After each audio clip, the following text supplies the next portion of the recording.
How's everyone doing? It is June 5th of 2021, and I wanted to show you the north side wall of our yard, or one that we also call the gate. About 2 days ago we got the last couple plants put in here and haven't had a chance to really show it yet, so I wanted to do a rundown of it for our log, as well as to show everybody kind of what we're growing and how we're doing it. What we have out here is 3 glass gem corn for Kiddo and his sisters, and it's surrounded by dragon tongue beans, so it's almost like a Two Sisters garden. In the very center would be, instead of squash, we put a national pickling cucumber. So three of the Kiddo corn, which are primarily glass gem. There has been some other types that have been crossed in there. Primarily strawberry popcorn's a notable one, but when we planted these, we should have planted the corn first, let them come up a little bit, and then the beans, because the beans are going to try to crowd out the corn. But we spend so much time on micromanagement and stuff like that that we have no problem coming out here and clipping it in a way that makes sure that the corn comes up through like it needs to. But dragon tongue beans and Kiddo corn. This one is 2 Kiddo corn and 2 of this one, I believe it's called Oaxacan.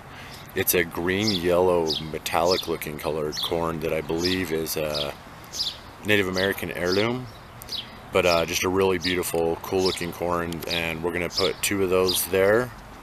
And these 2 are more Kiddo corn, and it's surrounded by Cherokee wax beans on this one. Nothing in the center of this one. We're just going to let the corn stalks come up, no cage, nothing. This one is 2 more Kiddo corn.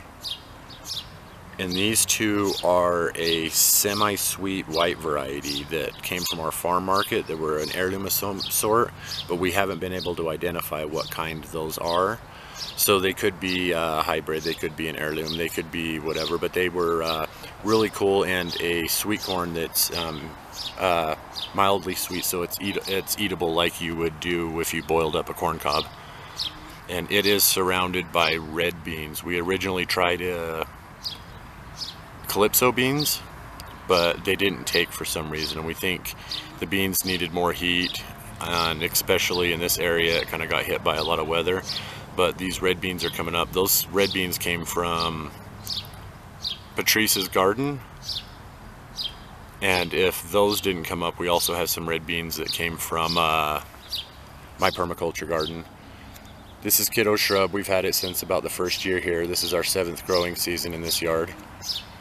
And it is a Densiformis yew. It's an evergreen. It looks spiky, but it's actually, the little needles on it are really soft. So it's really just a cool plant. We're going to keep it trimmed and try to grow it into a ball. We decided to keep 2 of the shrubs that we kind of had for the family here. This one right here is a Green Beauty boxwood, and it is exploding in growth too.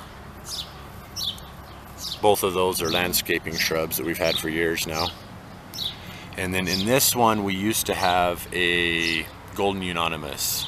We transplanted it and it was coming back, but it just faded out for some reason. So it actually got transplanted right before a cold snap, and we think that's what might have happened to it, because it was kicking butt coming back. And instead what we put in here was, we had to plant some more because they didn't come up, but some Oregon giant peas, a few of them came up, and in the middle is a crystal apple cucumber, and so we have a cage around this. Hopefully those come up in the next couple days, the new seeds that we put in. If they don't, we'll put more seeds in. We'll probably be relaying the beans and the peas throughout the season, kind of, to keep a continuous relay growth coming on. And this is Alaska snow peas and another crystal apple cucumber. And so we haven't replanted any of these yet, but we will be putting some more of the Alaska peas in there and stuff like that too, as soon as this cucumber gets a little more strength. Tendrils are all coming out, grabbing onto the cage here already.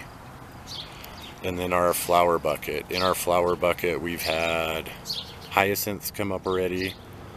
We've had one of the shoots of the, no, that's an iris right there. The hyacinth came up already, and we've already clipped that one out. But this was a iris This right here is a tiger lily that came from a store-bought plant, I believe, and it's got 3 tops on it. So that's really cool that that's coming back. That's a tiger lily. These 3 are zinnias that Angel planted from seed. That's a Sweet William. Those ones are always coming up somewhere in here because they've seeded out in this flower bucket. But this is where we put our random plants, like when we go for Mother's Day, things like that. We get free plants from our nursery, or we buy a flower or 2 and try to keep some flowers growing in our yard. We're horrible on it, but got the flower bucket, Alaska snow peas with the crystal apple cucumber, Oregon giant peas with a crystal apple cucumber, a blue or a green beauty boxwood, a densiformis yew, 2 semi-sweet white corn, 2 kiddo corn surrounded by red beans, 2 more kiddo corn, 2 waxicon. I'm not quite sure, I'll have to look that up again. Surrounded by Cherokee wax beans. And then this is dragon tongue beans, 3 kiddo corn, and a national pickling cucumber. So I don't know why we call this back fence the gate. There's no gate on it, but it's up against a parking lot right here. But a row of plants here to kind of lock it in. We like the sturdier plants back here, or the ones where you don't necessarily eat the leaves, because the birds like gather around the tree that's right here and on the fence and stuff. But it is currently June 5th of 2021. The entire back gate is planted and locked in. Some relay planting will go later, but that's my cue. So I love you guys, and I will catch you next time. Thanks for watching.